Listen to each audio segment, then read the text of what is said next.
Welcome everybody to the Q&A podcast. Today we have Derek here. He is a senior and his major is in business. What's up, Derek? Hey, what's up? Today, Derek is going to be here with me talking about HBCUs and PWIs with sports and the underfunding of HBCUs and why, students out of high school don't go there, but they gotta go to PWIs. Derek, you play basketball here, right? Yeah. And how's the basketball team here? Well, we struggled this year, but all in all, I enjoyed playing with my teammates. Obviously, I wish the record would be better, but I enjoyed the experience playing at a HBCU. And you are a senior, so you said, were you here for all 4 years, so you transferred? Oh, I transferred from Cal U. And how was Cal U compared to, Cheney? First, obviously at PWI. Yeah. There's less black people at Cal U. For all jokes aside, they had a lot more buildings, better buildings, newer buildings, a lot more resources. Yeah. For sports wise, they had multiple gyms. They had a trainer that we had used during the off season. Easy access to the gym, pretty much almost 24/7. Other than Cheney, they usually lock the doors. Like 10. Yeah, 10 at the latest. So at Cal U, you can go to the gym whenever you feel like it, whenever you please. And so, going to Cal, well, coming out of high school, did you know about HBCUs? Not that much. The only HBCUs that I knew was either Lincoln and Howard. But other than that, it wasn't that much advertised at our school. Yeah. And same situation as you. I didn't really know about HBCUs as well, considering I grew up, in a neighborhood that wasn't mostly black. I went to a high school that was mostly white people there. Wasn't that many African Americans there. And so I didn't know anything about HBCUs until I was applying and schools came to me and Cheney came to me and they said it was an HBCU. I was wondering what that was and I found it was a historically black college. And I just honestly didn't even know about it until my senior year. And so one of the questions I'm going to ask, do you think that a lot of African Americans don't know about HBCUs? I think so, because it's not as advertised as the PWI. A lot of PWIs visit our high schools and do a lot of recruiting and stuff. So unless you do the research and Google these HBCUs, you probably won't know much about the HBCUs. And schools like, like Duke and North Carolina, those are like big time schools, like Division I schools. And you have Division I HBCUs like Morgan and Howard and FAMU. Those type of schools are huge, but they're not, like you said, advertised as much. And so do you think that kids coming out of high school that are top-notch athletes in their class go to these PWIs like Duke or North Carolina so they can get more exposure? Yeah. Yeah. And why do you think they don't think they would get more exposure at HBCU?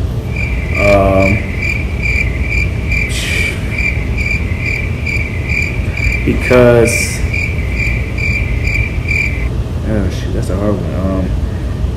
I believe that obviously like Duke and North Carolina and Kentucky, they're funded more. They're sponsored by Nike or Jordan or Adidas or whatever. So, and they're well known, and you see them in commercials and everywhere. And you see all these top notch, when they make their top list, you don't see Morgan is in their Final Four or anything like that. So they feel like Duke, Kentucky, Kansas, and them give them the best chance to make it to the next level, at least for basketball. And then there's football like Alabama or Auburn and LSU, and they feel like those schools will give them the best chance to go pro or even overseas or whatever like that. And then when you go to these schools, you see, for example, like North Carolina, Michael Jordan went there, like Vince Carter, all these Antoine Jameson, all these players went there, and so when students see that out of high school, they're saying to themselves like, "Wow, all these famous athletes went there, so this must be a good program. This must be a good coach." Yeah. But then people don't know. I said earlier to someone that a lot of people don't know that a lot of famous black athletes, such as like Shannon Sharp, went to Tennessee State. And he won 2 Super Bowls. He played for the Broncos, and I think he might be in the Hall of Fame as well. And one wide receiver that was really good in NFL, I can't remember his name right now, went to an HBCU as well. And I feel like a lot of black students coming out of high school don't know about that. For example, I knew that these pro athletes went to some good schools, but I didn't know which schools they went to. And like I said, I didn't know about HBCUs. If I would have knew about these players going to these schools, I might have thought twice about going to it. And let me ask you, do you think you would have went to an HBCU instead of Cal U if you would have knew about like famous athletes that went to HBCUs?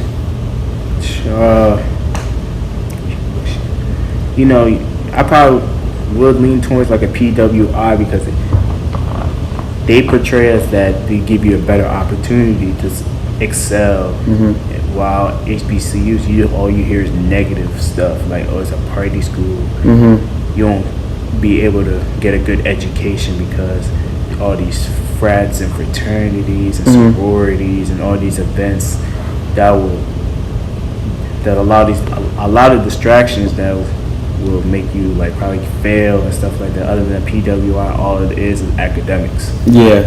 And so one of the last questions I'm going to ask, with the underfunding of HBCUs in sports, all the factors that we just discussed, do you think that all those factors go into why African American students don't go to HBCUs, and then is that why HBCUs are more underfunded?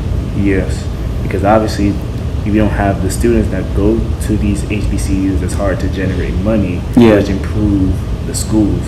That's why all these PWIs, they constantly generate money, and that's why they are always constantly improving their resources and all that stuff. And they have alumni that donate money back. And HBCUs, obviously black people there, sometimes they're a little, cheap. To be cheap. Be hesitant to donate money, which is hard for students like us to like excel because we don't have the resources. And so our final thought today is, going into this discussion, do you think HBCUs, if they advertise more and get their names out on commercials and just, get their names talked about more students would go there? Yeah, because HBCUs it's not bad as people portray as it is. When you actually attend an HBCU and actually experience and be here for 4 years, you will not regret it. Yep. You meet so many great people here. And just like any other school, HBCUs, they might not have the best facilities and all that, but the more students that come here, the better the facilities will be. And a lot of students, like we said earlier, they think that those schools will get them out there and expose. But half of the students that go to these Division I schools, only 2 of them from that team actually make it pro. Yeah. So it's a lot to discuss. But thank you, Derek, for coming to the Q&A today. I appreciate it. And you're a senior, so good luck in May. Thank you. I appreciate it. No problem. Tyna here, major in communications. I know you transferred here from Stevenson. Correct. So how was Stevenson? Stevenson, in terms of athletics, everything was up to par. Everything, was very resourceful. 2 weight rooms, a lot of athletic facilities. Mostly because other programs are funded by Under Armour now. Always been funded by Under Armour, so they've always had enough money to basically, supply whatever the players need in terms of cleats, anything as far as T-shirts. And you said they had 2 weight rooms? 2 weight rooms. One of the weight rooms is more so available to the public. Well, they're both available to the public, but one more so was more focused, geared towards the football players and the other athletes. That weight room mostly had everything in it. So I actually think that like Under Armour actually developed some of that weight room. And How many students? You think there's a lot of students there compared to here, Cheney? How many more students do you think? I believe there's like maybe living on campus. There was about 3,000 students living on Stevenson's campus. Here, there's only about like 200 or 300. Yeah, around that number. Yeah. So before you were transferring to Cheney, did you know about HBCUs before coming here? I did know about HBCUs. In the back of my head, my dad, he wasn't really too. It's not that he wasn't too fond of HBCUs. My dad, he's from Philadelphia, so he was at him being in college, going to Mansfield State at the time. Wasn't a HBCU, it was a private school, just as I attended. But he had friends that went to HBCUs, and the one thing he told me was that HBCUs generally don't have a lot of funding, and I feel like that's a reason that originally I didn't end up at an HBCU. And why? So now talking about underfunding, why do you think? We're going to stay in the sports focus, not too much of the whole campus. As far as underfunding, why do you think HBCUs in sports are more underfunded than PWIs? To be completely honest, I feel like PWIs have more resources that appeal to I'm gonna say black athletes opposed to because you generally wouldn't see too many white athletes going to HBCU. Yeah. So I just feel like PWIs have more resources, whether it may be money or whatever the case may be, that appeal to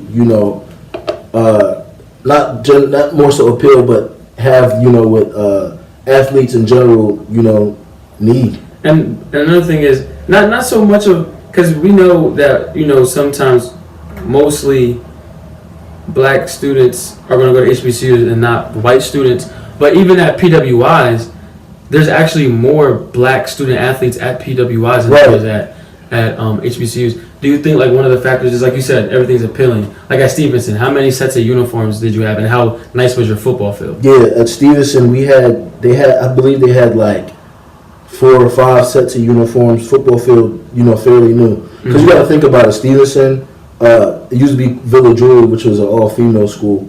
I believe in like 2003 it became Stevenson University for men and women. So the school is fairly new, meaning that the facilities are fairly new as well. Football stadiums also fairly new. So yeah, everything's nice, and I feel like because they have the things necessary that people want. That's why a lot of athletes go there. I say like I don't mean to make it seem like it's a black or white athlete thing, but there's a Stevenson University, it's a PWI, but like you said, they have a lot of black athletes like and it's because of what they have. For example, I mean we go here at Cheney University, but it's at every HBCU. They're not going to have, some might not going to be biased about that, but most HBCUs don't have, as shown in the pictures in the video, like the swimming pools that University of North Carolina have. They probably have a whole bunch of ice baths. They probably have a jacuzzi in their weight room. They have a whole bunch of things that HBCUs don't normally have, and it's because kids don't go there. And when kids are not going to your school, you're not making money.